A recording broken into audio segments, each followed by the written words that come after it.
নতুন সরকারের মন্ত্রী প্রতিমন্ত্রীদের জন্য প্রস্তুত ৩৭টি বাড়ি। প্রধানমন্ত্রীর পছন্দ অনুযায়ী ব্যবস্থা করা হবে সরকারি বাসভবন।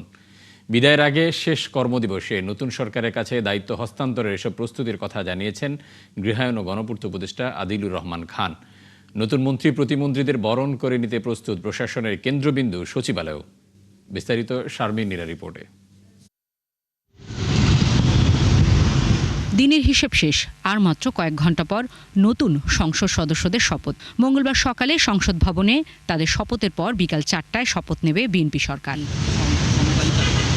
সোমবার দুপুরে নতুন দায়িত্ব পাওয়া মন্ত্রিপরিষদ সচিব নাসিমুল গনি জানিয়েছেন, মন্ত্রী প্রতিমন্ত্রীদের গাড়ি, দেহরক্ষী ও তাদের সুরক্ষার উদ্যোগ নেওয়া হয়েছে। ২ দফায় আপনার সংসদ সদস্যদের শপথ হবে। একটা তো তারা সংসদ সদস্য হিসেবে শপথ নেবেন, তার পরবর্তীকালে এই যে আমাদের সংস্কার সেটার জন্য শপথ নেবেন এবং বিকেলে যে মন্ত্রিসভার শপথ হবে। তো সেটারই ব্যবস্থা করার জন্যই আমরা এই মুহূর্তে উঠে পড়ে লেগে আছি ক্যাবিনেট ডিভিশন। তো আমরা ইনশাআল্লাহ যখনই আরও ডিটেলস আসে আপনাদেরকে জানাব। এর আগে সকালে সচিবালয় নিজ দফতরে কথা বলেন গৃহায়ন ও গণপূর্ত উপদেষ্টা। জানান, নতুন সরকারের মন্ত্রী প্রতিমন্ত্রীদের জন্য ৩৭টি বাড়ি প্রস্তুত করা হয়েছে।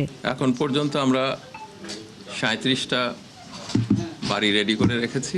মিন্টু রোড, এই হেয়ার রোড, ধানমন্ডি এবং গুলশান মিলিয়ে এই পর্যন্ত এটা রেডি আছে। প্রয়োজনে আরও কয়েকটা বাড়িও তৈরি করার প্রস্তুতি চলছে। ওনারা শপথ নিতেই এটা তৈরি হয়ে যাবে। এক প্রশ্নের জবাবে তিনি বলেন, প্রধানমন্ত্রীর বাসভবনের বিষয়ে সিদ্ধান্ত নেবে নতুন সরকার। ওনারা যেভাবে চান সেভাবে হবে, জায়গা ওনাদের সঙ্গে আলোচনা করেই সিদ্ধান্ত নেওয়া হবে। শারমিন নীরা, ৭১, ঢাকা।